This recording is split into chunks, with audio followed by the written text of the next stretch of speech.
Hello, welcome back to my channel and to the third video that I have ever uploaded.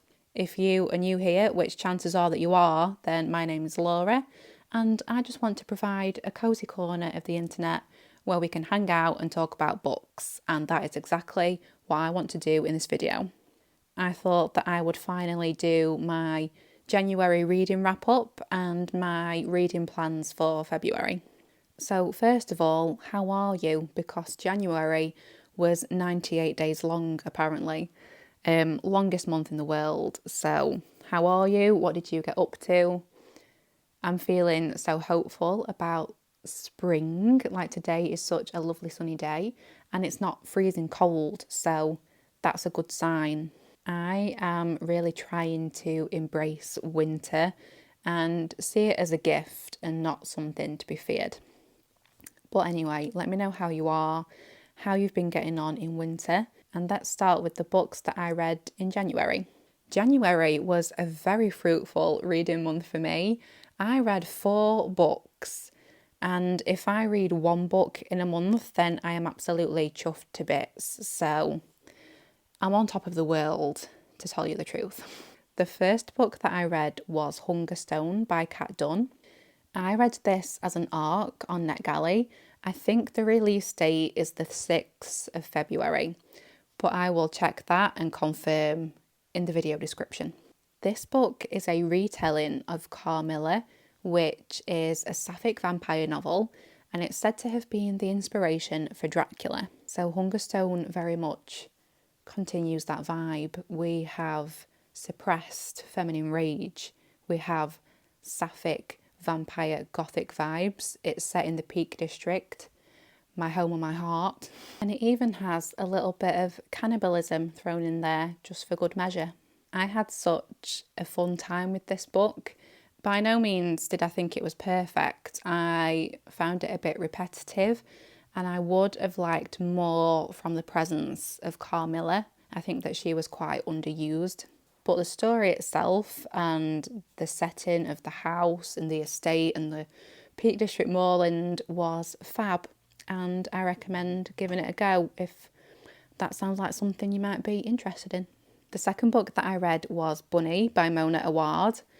I can't tell you what this book is about, and I don't believe that anyone actually knows. The book follows the story of Samantha, and she is a fiction writing student at Warren University, and she has to do workshops with this group of girls that her and a friend call the Bunnies. And that's because that's what they call each other, and they are the clique of like rich, cool girls on her course. If you do not like weird girl fiction, then do not read this book. You must avoid it at all costs. It has a Mean Girls vibe to it, if Mean Girls was dark academia. There's a little bit of horror in there and it's just very discombobulating, but I do recommend it. This was my first time reading anything by Mona Awad, and I read it because I want to read Rouge, but I had no idea what to expect from the writing, and Bunny had been on my shelf for ages. So we gave it a go and no regrets. The third book that I read was Never Lie by Freida McFadden. I read this as a book club read and it was my first time reading anything by Freida.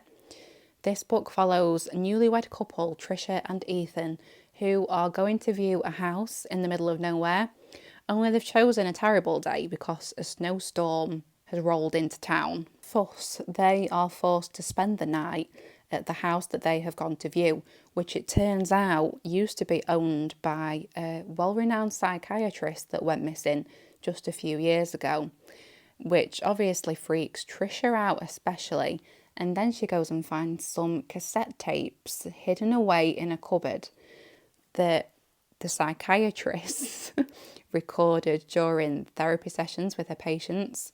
A bit of a red flag for me, but Trisha thinks I can solve the mystery of how she disappeared. So that's how she passes the time whilst they're snowed in. This book was absolutely ridiculous in the most fun way. If you are just needing an unserious, traditional thriller, then I really think you will love this. It's also super short. It's just under 300 pages and the chapters are really short as well. and they flow on really nicely from each other. So you could stay up until like 2 in the morning reading this book easily. There is also a red herring in there and plenty of plot twists to keep you entertained. So I do recommend giving it a go. The final book that I read in January was Bright I Burn by Molly Aitken. This book had been sat on my Kindle for so long, and now I'm deeply regretting not reading it sooner. This is a novel that was inspired by the first woman to be condemned of witchcraft in Ireland. Her name was Alice Kit-ler, and this book transports you back to 13th century Ireland, where we follow Alice throughout her life. I thought that this was such a refreshing take on the witch lit genre, and it was very respectful and very tastefully done.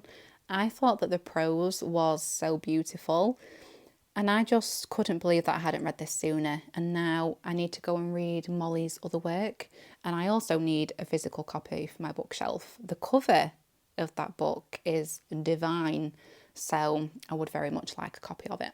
So those are the 4 books that I read in January, and I would recommend every single one. I had such a good time with my books in January. It's unheard of for me to read that many. I don't think I've ever read 4 books in a month before. I am a 1 book a month girly, and if I read 2, then I'm just like, I don't know, a literary genius. So I'm absolutely chuffed to bits that I read 4. And I'm just hoping that I can carry the momentum on into February and that it continues to be as fruitful. I am currently reading The Lamb by Lucy Rose. I was so excited for the release of this book. I went to pick it up on its publication date on Thursday. And so I'm cracking on with that and I'm having a good time. I have had a couple of moments where I've been like scared to pick it up because this book has been quite hyped and I have hyped it up to myself. And so I think that a part of me is just worried that it won't live up to the expectations and that I'll somehow be disappointed. But I'm not disappointed so far in what I've read, so I need to get out of that zone and I just need to read the book. So what have I got planned for February?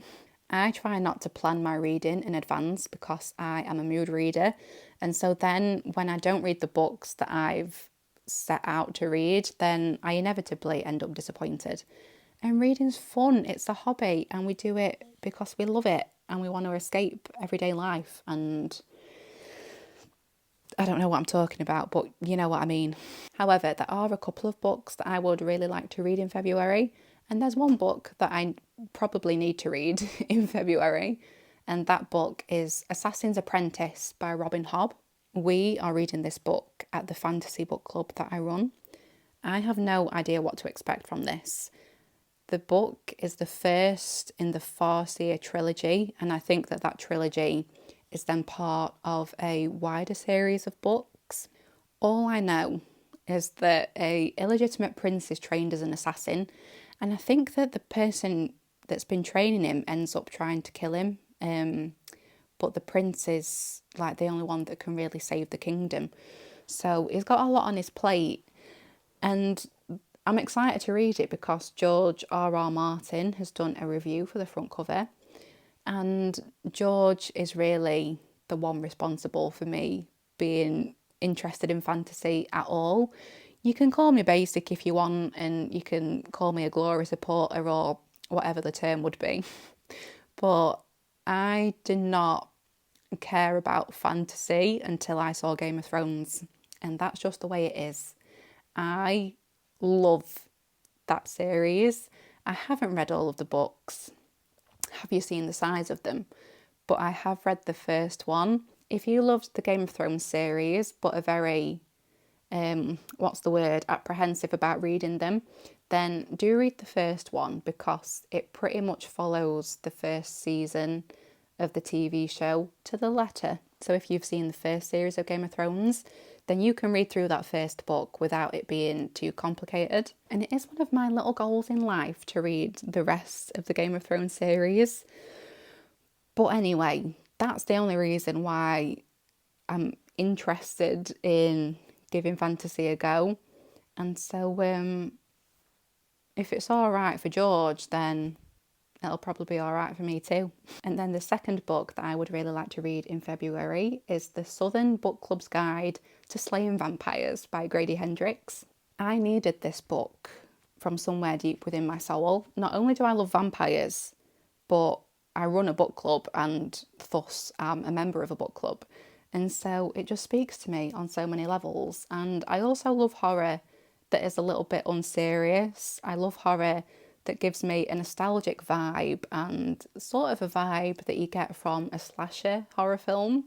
I have only read one of Grady's books, and that was My Best Friend's Exorcism, and I wasn't immensely keen on that. I thought that I would absolutely love it, and it was fine. I think I gave it either 3 or 3.5 stars. And this book is set within that same universe. I can't remember if the events in Southern Book Club's Guide to Slaying Vampires is supposed to be like months after the events of My Best Friend's Exorcism, or if it's supposed to be years after. So basically it follows on from My Best Friend's Exorcism, but it's not a sequel, it just happens within the same community. And then I have just picked out a prompt from my To Be Read tub for a TikTok video, and the prompt that I picked out was author you've never read before. So I picked out Happy Place by Emily Henry, The Safe Keep by Yael van der Wouden, and Northwoods by Daniel Mason. But I think that I would like to keep Emily Henry and The Safe Keep for summer. I just get the feeling that they would be so much fun to read in the warmer weather that is soon to come. So I picked Northwoods. I don't really know what it's about. I know that it involves a house, and I think that it follows the stories of the people that come and go from the house over the centuries and about their lives and the impact that they have on the house and vice versa. But apart from that, I've got no idea. I don't know what sort of vibe we're talking, but it feels like it won't be too much different from the books that I've read in January, but it will be different enough from the books that I'm hopefully reading in February to, keep the momentum going and keep me intrigued. So that's the plan. So that's what we've read in January. That's the plan that we're taking forward into February. And I just hope that I have as much fun in February with reading as I did in January. It was just so nice to actually read books. It's amazing how much reading you can get done when you put your phone down for a bit. If you have read any of the books that I have mentioned today, then I would love to know your thoughts, please. What books have you been reading in January? And have you got any February reading plans? I would love to know all about them, please. So I hope that you are well. Thank you so much for joining me in this video. Hopefully I'll see you again next time and we can talk about books some more because they're the best. Take care and I'll see you very soon.